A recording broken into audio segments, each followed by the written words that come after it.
Bienvenidas y bienvenidos a Voces de la Región, un nuevo segmento de Reinventando Podcast.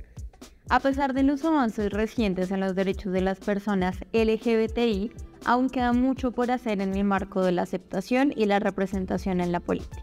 La continua hostilidad, la falta de protección de los derechos en el nivel local y la falta de inclusión en los partidos políticos que carecen de estructuras internas diseñadas para tener en cuenta estas voces de las personas LGBTI son apenas algunas de las barreras que se enfrentan en la hora de participar. Es por eso que desde Red Innovación y nuestro podcast justamente, ahora en el mes del orgullo, buscamos reflexionar sobre la importancia de la inclusión de las personas LGBTI, los retos y barreras que tienen en la participación política y social y, sin duda alguna, animar a todas y todos quienes quieran participar en los diferentes espacios y en cada uno de sus contextos. Hoy nos acompañan como invitado y como invitada Wilson Castañeda, él es el director de Caribe Afirmativo aquí en Colombia, y Salma Luébano. Ella es diputada federal por Morena y es la primera mujer trans en acceder a una diputación en México. Con ellos estaremos conversando para entender la importancia de la participación de las personas LGBTI en diferentes espacios de representación y los retos que esto supone en la región. Le damos la bienvenida a Reinventando Podcast a Wilson Castañeda y Salma Luébano. No, al contrario, gracias a ustedes y a la orden. Muchas gracias por la invitación y pues para mí es un gusto que los espacios que piensan la democracia lo piensen desde las diversidades sexuales y de género. Para comenzar me gustaría preguntarte, Wilson, comenzando con un poquito de contexto. La Comisión Interamericana de Derechos Humanos ha reconocido que las personas con orientaciones sexuales, identidades y expresiones de género diversas o no normativos, cuyos cuerpos varían mucho del estándar corporal binario, es decir, femenino o masculino, viven en contextos en los que la violencia física, psicológica, sexual y sobre todo política es frecuente. Su incidencia política es escasa, sus reclamos ante la justicia se enfrentan en el marco de la impunidad y se enfrentan también a barreras para tener el debido proceso a la salud, al empleo, a la justicia y a la participación política. En ese orden, ¿cuáles consideras que son los retos más importantes en el marco de la participación política de personas LGBTI en América Latina y el Caribe? ¿Y qué está haciendo Caribe Afirmativo para abordar estas barreras o desafíos? Efectivamente, Andrea, las agendas de los derechos de las personas LGBTIQ+ en América Latina y el Caribe están en un proceso de crecimiento. Hoy, a diferencia de los años 80, casi todos los países de la región, con contadas excepciones, tienen leyes que prohíben la discriminación. En 12 países de la región ya está reconocido el matrimonio igualitario. En 6 países ya hay leyes de identidad de género. En muchos hay políticas públicas LGBT y en absolutamente todos hay un fortalecimiento de las organizaciones LGBTIQ+. Este paso significativo en América Latina y el Caribe nos pone lo que en Caribe Afirmativo hemos llamado en la cuarta generación del movimiento LGBT. Muchísimas gracias, Wilson, por esta respuesta tan completa. Estoy completamente de acuerdo. Hay un tema muy interesante con las generaciones que explicas, y es que a medida que van conquistando derechos, se va ampliando el reconocimiento de las personas LGBTI, y estas, a su vez, llegan a espacios de participación política y ocupan cargos de representación sujetos a sufragio universal. Para el gusto, me gustaría también irme a esta tercera conclusión de la que tú nos hablas, que es la creatividad, porque considero que la creatividad es también interinstitucional y con múltiples autores. Por eso, y con el amplio trabajo de Caribe Afirmativo, que me gustaría preguntarte cuál es el nivel de incidencia en las políticas públicas, proyectos de ley, programas creados para personas LGBTI que tú ves desde las organizaciones de la sociedad civil. ¿Cuál es entonces el aporte de estas organizaciones de la sociedad civil a todos estos programas de incidencia para personas LGBT? Hay un antecedente a esa pregunta que me haces, y es que Yo creo que no hay un movimiento social hoy en el mundo que sea tan mediático como el movimiento LGBT. Basta abrir un diario, basta entrar a una red social y siempre hay algún comentario, a veces desafortunado, a veces reprochando la violencia, pero también a veces hablando de avances. Y no tiene que ver con que seamos el único movimiento social, ni más faltaba, ni el último, sino que quizás somos hoy el movimiento social que está en ese punto de quiebre de pasar de la invisibilidad a la visibilidad. Esto mismo le pasó al movimiento sindical en los años, al movimiento de mujeres en los años 50, al movimiento de los derechos de los grupos afroamericanos en los años 60, y le pasó al movimiento sindicalista en los 70, y ahora le pasa al movimiento LGBT. Y seguramente durante 2 o 3 generaciones ya no seremos noticia, porque pues la discriminación para nosotros y nosotros ya pasó, quedó en el pasado. Ojalá lleguemos a ese momento. Pero en el momento en que tú y yo hablamos, la gente que nos está escuchando podría hacer la prueba y entrar a internet, a un periódico, a una página web, y siempre hay algo que decir de lo LGBT de cualquier arista de que se tome. Entonces, claro, el ser un movimiento que hoy es mediático hace que sea un movimiento que esté sobre la mesa. Y estar sobre la mesa o ser mediático hace que no pase desapercibido en las agendas políticas de las democracias. Es decir, en los años 90, las democracias no hablaban de diversidad sexual y de género, y hablar de diversidad sexual y de género era antidemocrático. De hecho, en las campañas electorales, los candidatos y candidatas usaban la diversidad sexual como insulto. Y si algún candidato o candidata era gay, lesbiana, bisexual o trans y se hacía público en la campaña, era motivo de perder votos. En algunos lugares sigue siendo así. Pero a lo que quiero ir, y con eso quiero responder a tu pregunta de cuáles han sido los aportes y los avances. El movimiento LGBT entendió en la primera década del 2000 para América Latina y el Caribe, puede funcionar diferente en otras regiones, lo que entendieron movimientos sociales antes y lo que van a entender otros después, y es la urgencia de la politización de la gente. Entonces el movimiento LGBT, que empezó siendo un movimiento de resistencia cultural, que lo primero que empezó a reclamar fue que no nos golpee la policía, que no nos impidan en estar en el espacio público, y nuestras primeras marchas en Stonewall, pero también las que se hicieron en el sur-sur, o los carnavales y reinados que se hacen en América Latina, que empiezan a tener personas LGBT, era una presencia más de orden cultural, como aquí estamos, queremos que nos reconozcan. Pero en la primera década del 2000, en algunos países un poco antes, a finales de los 90, estoy hablando de América Latina y el Caribe, el movimiento empezó a entender, no es suficiente solo que nos vean, no es suficiente solo que nos permitan estar. Necesitamos asegurar que esto sea permanente. Y la mejor herramienta para asegurarlo es la democracia. Entonces el movimiento empieza a hacer incidencia en 4 órdenes. En primer lugar, el movimiento empieza a traducir sus demandas en agendas políticas. Y ahí tuvimos un gran aprendizaje del movimiento de mujeres, que siempre ha sido que nos ha aperturado caminos. Es decir, cómo tramitábamos necesidades que a veces parecían individuales. Es que yo no consigo trabajo porque no me permiten trabajar porque soy un hombre homosexual, o es que a mí me rechazan porque soy una mujer trans. Eso que parecía una demanda personal, entenderla que era una demanda, si bien la vivía yo, era una práctica común. Entonces, ¿cómo la convertía en una agenda política? Entonces, creo que el primer aporte del movimiento LGBT a la participación política en la democracia es decirle a la democracia, lo nuestro es una agenda política. Mi necesidad no es una necesidad caprichosa, o no es simplemente un asunto mío en medio del millón de personas, es que esa es una agenda política. Entonces el movimiento empieza a traducir necesidades en perspectiva de derechos.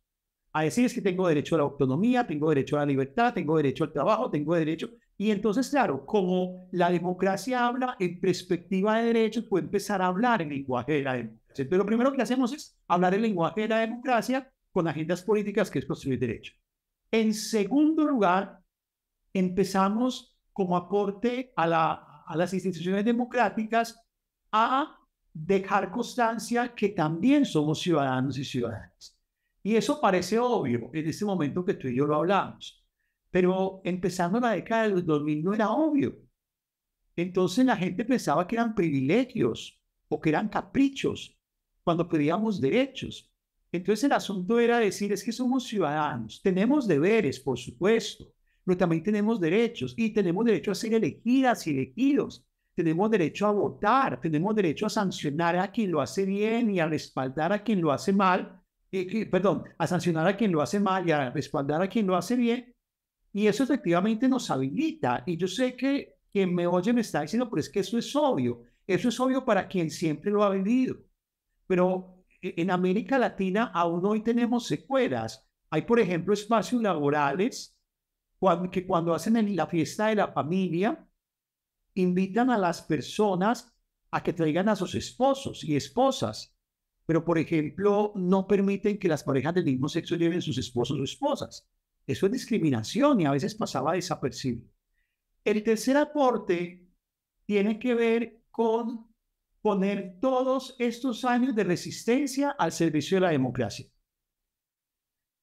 En países de América Latina, como Brasil, como Argentina, como Colombia, estamos contando que tenemos en los parlamentos vigentes más de 10 parlamentarios abiertamente LGBTIQ+. De hecho, ya tenemos en estos países bancadas parlamentarias LGBTIQ+. Y eso, si bien decir 10 en parlamentos de 300 y 400 personas parece un número muy bajo, eso era impensable. Y el tema es cómo logramos llegar a estos cargos de elección popular. Tiene que ver con esa combinación de creatividad, es decir, un movimiento social que de finales de los 60 se movilizó en las calles, se comunicó a través de performance, de la cultura, de asuntos creativos, viene a la política, a la vida partidista y electoral y combina estas prácticas. Y son prácticas que vienen a romper con un poco esa sensación como de vaciedad que tiene la política actual. Entonces finalmente termina siendo un aporte no solo para el movimiento LGBT, porque entonces otros políticos empiezan a copiar esas formas creativas de conectar con la ciudadanía. Y creo que el último aporte que hemos hecho en perspectiva de las instituciones democráticas tiene que ver con la participación ya en las mismas instituciones. A finales de la primera década del 2010, del 2000, que es 2010, empiezan a aparecer en América Latina y el Caribe los primeros cargos electos LGBT. Aparece Patria Jiménez, la primera diputada electa en México. Aparece Angélica Lozano, la primera alcaldesa bisexual en Chapinero. Aparece María Rachid, la primera diputada en Argentina. Aparece William, el primer diputado en Brasil. Entonces, claro, empieza el movimiento LGBT a estar en cargos de elección popular, pero también en estructuras de partidos políticos. Diana Navarro, una mujer trans en la Junta Directiva del Polo Democrático Alternativo, el Frente Farabundo de El Salvador, con personas LGBT en los cargos directivos del partido, pero también en algunos ministerios. Recuerdo la viceministra de Policía en Costa Rica, una mujer abiertamente lesbiana, el ministro de Comercio y Comunicaciones en Bolivia, un hombre abiertamente gay. Entonces empezamos a estar en cargos de elección o de designación dentro de la democracia, pero empezamos a tener resultados maravillosos. Y no tiene que ver que tengamos que dar mejores resultados por ser LGBT, no. Tiene que ver porque le estamos diciendo a la sociedad, no solamente tenemos el material para ganar unas elecciones y la idoneidad para estar en una estructura democrática, sino que estando allí no nos dedicamos al gueto, no nos dedicamos solo al movimiento LGBT, sino a profundizar la democracia y a sacar adelante políticas sociales de bienestar de todos y de todas.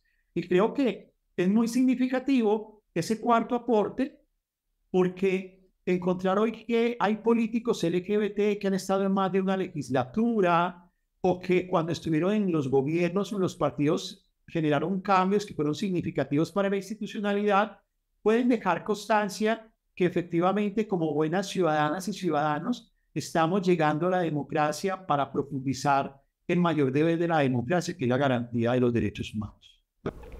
Así es, sin duda alguna. Muchísimas gracias. Ahora me gustaría preguntarte a ti, Salma, e indagar sobre cuál crees que es el mayor reto como representante de las personas LGBTI en un cargo como el que tienes de diputada. Mira, en las conferencias que he tenido de dar, he señalado la gran importancia de la puerta de enfrente. ¿Cuál es la importancia cuál es la puerta de enfrente con los espacios de toma de decisiones? Algo el cual he ido trabajando durante años y que a golpe de sentencias o litigios estratégicos se han logrado estas cuotas arcoíris, el cual soy promovente y precursora. Y además, pues, madre de las cuotas arcoíris. Fue una de las maneras en la cual también me permitió llegar y ser la primera mujer representando las cuotas arcoíris. En el Congreso somos 500 diputados y diputadas, ¿sí? Habemos 2 mujeres trans representando ahí la diversidad, ¿sí? Entonces, imagínate, si bien a lo largo de la historia hemos tenido aliados que nos ha permitido avanzar en nuestras necesidades, de nuestras políticas públicas, ¿sí? Sí, en esas políticas públicas que nos ha permitido de una u otra manera incidir, pero no es agenda de ellos. Por lo tanto, pues no se ha avanzado como debe ser. Hoy en día el estar ahí sí es muy importante y por eso lo señalo a la puerta de enfrente, que son los espacios de toma de decisión. Tenemos que estar en los espacios de toma de decisiones. Si bien ahorita, porque siempre hemos vivido en esa resistencia, el estar ya ahí en esa mesa de toma de decisiones, en mi caso personal, he estado como cuchillito de palo, empujando, incidiendo, e hemos ido avanzando. Posicionar agendas es sin duda alguna un reto importante. Es clave porque, por un lado, nos invita a reflexionar sobre cuál es la tarea de las personas LGBTI, pero también cuál es la tarea de aquellos partidos políticos. En ese orden de ideas te pregunto, Salma, otra vez, ¿qué tienen que hacer los partidos políticos para integrar a las personas LGBTI? ¿Cuál es su tarea?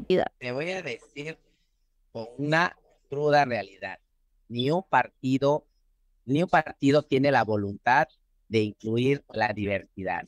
Todo lo hemos ganado a golpe de sentencia, hemos avanzado y seguimos y seguiremos luchando. Aquí, si no hacemos voltear la cúpula de poder, si no hacemos voltear a los partidos, no van a voltear. Por eso es importante que ocupemos todos los espacios, todos, tanto públicos como privados, que demos esa visibilidad, que demos esa lucha de esa visibilidad y exigiendo con esa visibilidad que son ocupando esos espacios y que cada día seamos más la manera de presionar a estas cúpulas y exigir que también tenemos que estar ahí en esa toma de decisiones. De otra manera, vamos a seguir pasando décadas y décadas y nos van a seguir dando las migajas porque no van a tener voluntad y van a pasar años y a lo mejor siglos y no la van a tener. Por eso es importante, y repito y recalcaré, hay que estar en los espacios de toma de decisiones para exigir nuestros derechos, para exigir que nuestra agenda de la diversidad esté en la mesa donde deben de estar las demás o donde están las demás agendas. Esa es la manera en la cual vamos a hacer voltear a los partidos y a las cúpulas de poder. Ahora me gustaría preguntarles a los dos qué estrategias, qué buenas prácticas o qué metodologías de algunos partidos políticos de América Latina y el Caribe resaltarían. ¿Cuáles creen que merecen ser nombrados en este podcast? Yo quisiera traer 3 ejemplos muy rápidamente. El primero, el del partido El Polo Democrático Alternativo en Colombia. Fue un partido que en la primera década del 2000 se consolidó como un partido con vocación de poder. De este partido es el actual presidente de Colombia, aunque no llegó a la presidencia por ese partido, pero fue su cargo de cultivo en su liderazgo político. Y muchas alcaldías de la ciudad capital de Colombia fueron regentadas por este partido.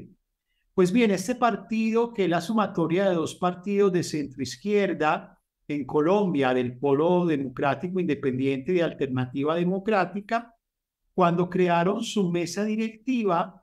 En su mesa directiva dieron asiento a las personas LGBT y se convirtió en el primer partido en América Latina y el Caribe con una directiva LGBT, que además era una mujer trans negra, pero además crearon un espacio dentro de la militancia para personas LGBTIQ+, que se llamó el Polo de Rosa, que se convirtió en una escuela de formación de candidatos LGBTIQ+, muchos de ellos hoy en cargos de poder y representación. Un segundo ejemplo que quiero poner es el PDR de México.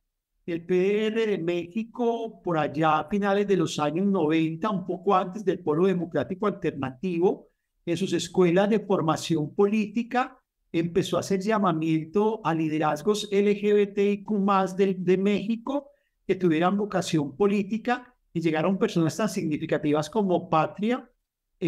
Patria Márquez es la primera mujer lesbiana en América Latina. Patria Jiménez es la primera mujer lesbiana en América Latina que se hace diputada, pero además Patria, si bien gana una diputación, es una excelente representación. Hoy Patria está en otro partido en México. Patria logra en toda su campaña y en todo el ejercicio de su mandato, logra hacer que el partido asuma como propia las banderas del movimiento LGBT y que sea un partido en el legislativo, en el ejecutivo y en su vida, tanto ideológica como en su vida estructural de partido, asuma los compromisos con las personas LGBTI+. Y en tercer lugar, quiero resaltar todo el trabajo realizado en Argentina, en el gobierno de los Kirchner, y todo lo que fue la fuerza kirchnerista, que rápidamente, cuando empieza todo el proyecto político a construirse con Néstor Kirchner, deciden hacer una mesa de trabajo con las personas LGBT y logran incluir en el proyecto político la agenda LGBT con una participación muy amplia del movimiento LGBT, ya una remembranza muy fuerte dentro del partido. Pero después el kirchnerismo, cuando gana el poder, tanto con Néstor como con Cristina y hoy con Fernández, han mantenido en los cargos más estratégicos del Ejecutivo la presencia de personas LGBT, pero incluso donde no hay presencia de personas LGBT, hay un compromiso con las agendas LGBT, pero también toda esa formación ha permitido que en el legislativo también se mantenga esa presencia. Creo que son tres buenos ejemplos, y no quiero, y para cerrar mi respuesta, no quiero echar de menos también dos ejercicios muy recientes, el que acaba de ocurrir en Brasil. Brasil en las últimas elecciones eligió 9 congresistas abiertamente LGBT. De los 9, 7 son mujeres, y de las 7, 6 son mujeres afro-LGBT, afro-trans y afro-lesbianas. Y esto es proceso de un asunto de cómo el movimiento de mujeres LGBT de Brasil logró permear los partidos, y los partidos acompañaron sus candidaturas, y eso también generó un ejercicio interpartidista de agendas de mujeres lesbianas, bisexuales y trans muy significativo. Y el otro que no quiero perder de vista es lo que ha pasado en los últimos años en Costa Rica, y es como también las bases de los partidos políticos han empezado a trabajar fuertemente en sus bases, tanto formativas como ideológicas, con la participación de personas LGBT, y hoy tenemos unos cargos locales en Costa Rica representados en personas LGBT, y dentro de partidos unas grandes posiciones de personas LGBT que seguramente nos van a permitir que en las próximas elecciones de Costa Rica, lo tuvimos el periodo pasado, Costa Rica tuvo 2 diputados gays, en la actualidad hay un diputado gay, pero estamos seguros de que esto va a estar en crecimiento, porque en Costa Rica hay una gran inversión de los partidos políticos de trabajar las bases del partido en perspectiva de personas LGBT.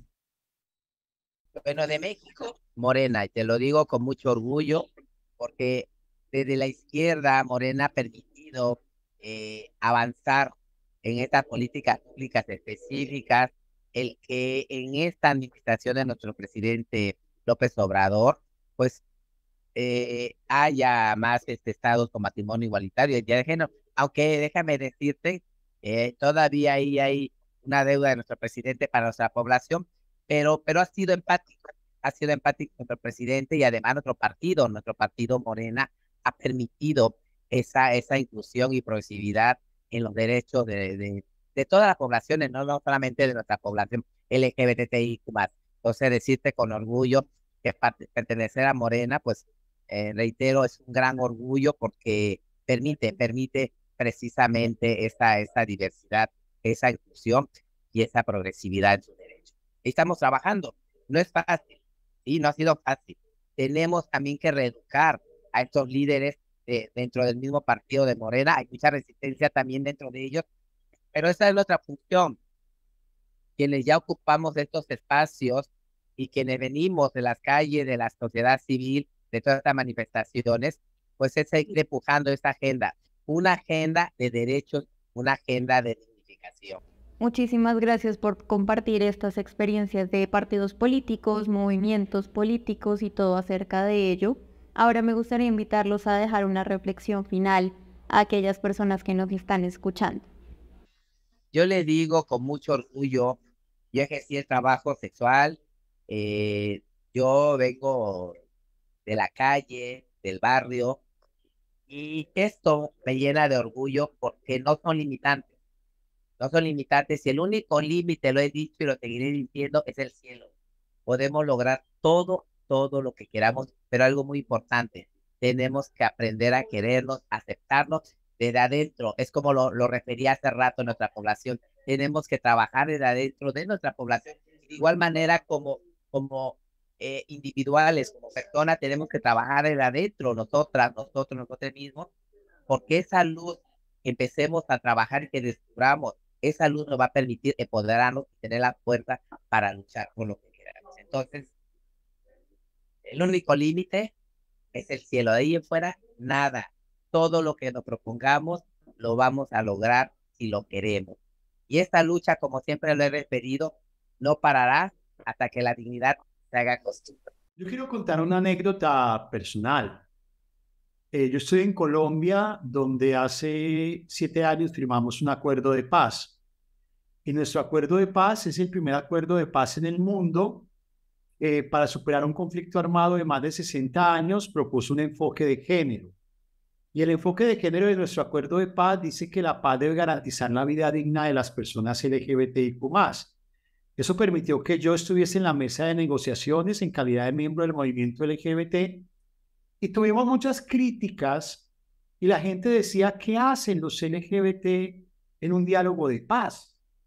Y yo recuerdo que nuestra respuesta siempre fue: pensar la paz en un país con un conflicto armado tan fuerte como el colombiano es repensar la democracia, porque el conflicto armado afectó la democracia.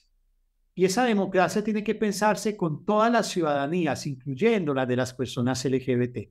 Muchísimas gracias por su participación.